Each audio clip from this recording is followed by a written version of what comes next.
One thing I really want us to talk about is you're one of the guys directly involved with it here, Carl. You got to explain Gamergate, because there's not a whole lot of people out there that really know like the actual precedents that set like 5-6 years ago. So okay. So video gaming is generally quite a libertarian hobby. There's I think that fundamentally, and I really have to bring this back to the sort of political science aspect of like liberalism, right? One of the key things that liberalism gave to English speaking countries, but other countries as well. But it originated in English speaking countries, in England specifically. English common law, like Tim Pool always put it. Yeah, exactly, and it was obviously spread throughout the Anglosphere through the natural cultural, frankly, cultural colonization of the English. Is the idea that there should be a separation between society and the state. The state should not have access to every single facet of your life. It should not control everything you do, and that's why liberalism is the diametric opposite of fascism. The fascists are openly totalitarian. They want to control everything about you, everything, nothing outside the state, nothing against the state, everything within the state. Or some formulation like that is what Mussolini used. Yeah, they think that they can. The one time they're going to try it is that they're going to get the ones that are going to make all the right decisions, and just never happen. Same with the socialists. Fascists are effectively honest socialists, because the socialists say, well, what we want. I mean, Marx's plan was right: revolutionary overthrow, install the dictatorship of the proletariat, and then eventually, over time, for reasons unknown, those people will end up giving up their power and the state will wither away and become unnecessary. Total opposite of what happened, right? So the fascists were effectively like, look, socialism is dead doctrine. All the fascist leaders were all socialists Mussolini was a socialist for like 10 years before he became a fascist. He edited socialist newspapers. He was a socialist activist. He was advocating violence. And all the socialists, he had a split with them because of the violence issue. But of every other thing, he was just like completely orthodox in his socialist beliefs. And so the fascists effectively, and he says this in the Doctrine of Fascism, he just says, socialism is a dead doctrine, liberalism is evil, we need to have fascism, which is totalitarian control of all of society. There can be no distinction between society and the state. And it's just, and everyone else in the world, apart from, even the socialists, but that was because there was a heretical religion, effectively. But anyone who could even vaguely be considered to be any kind of liberal, so like conservatives, Republicans, libertarians, all of these sort of branches of liberalism, were all just like, oh God, no. That is the worst thing, because this is the core thing. It's like, I don't think the government should be able to tell me everything about my life. And this is the attitude that spawned Gamergate. Gamergate was a very sort of, honestly, it was a left-leaning libertarian movement. There was overlap with the sort of center-right. We actually did a sort of mass political compass test to see how the thousands of people involved with this actually felt about it. And if you looked at the chart, it was very sort of like, if you look, a political compass, it was very skewed to the sort of left libertarian, I suppose, on your views the other way. But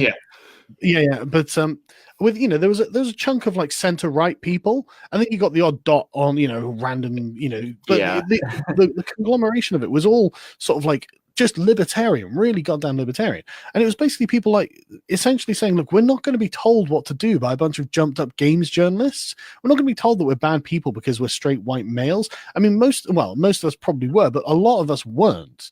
A lot of people, because gaming isn't exactly just a white male hobby. It's a brown male hobby. It's a white woman hobby. It's a brown male hobby. There are loads.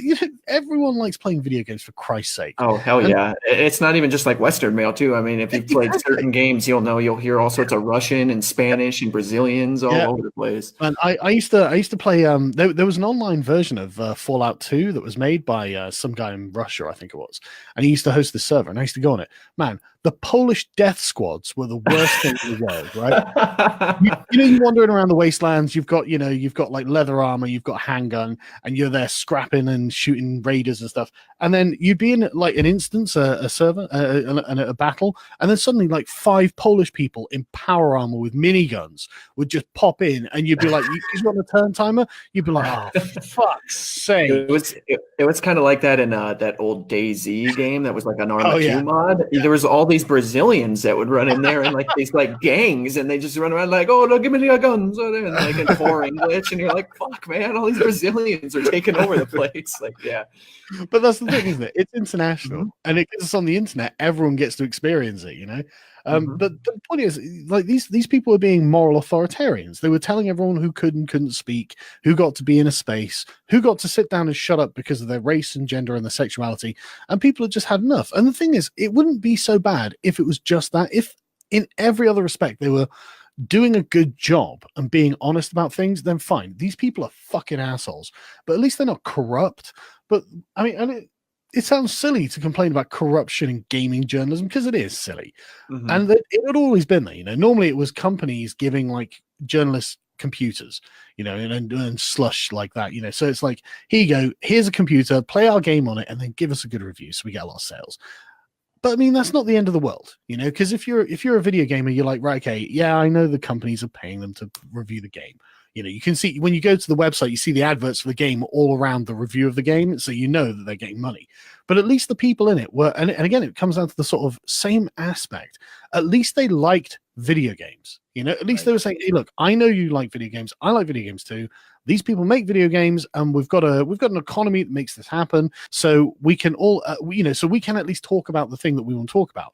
Instead, it was a bunch of SJW activists who had spent their time working their way into the media, and they ended up taking it over. And then suddenly it's like, there are too many straight white men in our video games. It's like, They were like these journalists that would like criticize that like a character like Samus in Nintendo, right? Isn't that a woman? From Metroid was like, oh, she's too skinny or something like that. Yeah. We need to have fat Samus. I want to break it down to you. I'm pretty sure that she's like fighting aliens in that game. A fat chick's probably not going to last too long. Yeah, that's really sizist. You would hear these articles, and these articles would get shared, and they'd get around about like toxic male masculinity on Call of Duty or something like that, or just stuff like this. So like the World War II. Oh, I remember that they wanted like women fighting in World War II. Like, did it happen? That's revisionist.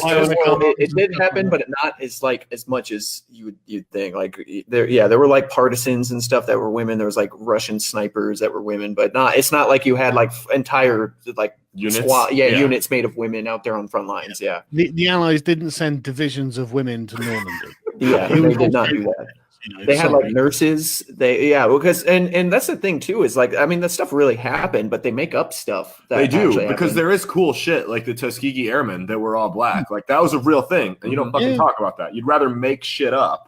Or that one Russian sniper that was a woman that had like 80 confirmed kills or something like that on the Eastern Front. Yeah. There were actually loads of Russian snipers who were women, because I mean, being a sniper, obviously not in the thick of combat, and so it doesn't, it's not so much of a physical demand. And a lot of these women, it was either do this or get killed and raped. So you would rather at least go and do something. So, but that's out of desperation, because the Russians lost millions of men. Yeah, millions of them to the German invasion. You can go into these Eastern European towns. So there's like YouTubers that do it. They'll go into these Eastern European towns and they find the Soviet war memorials from World War II, and you'll see like entire families just being wiped out from being drafted.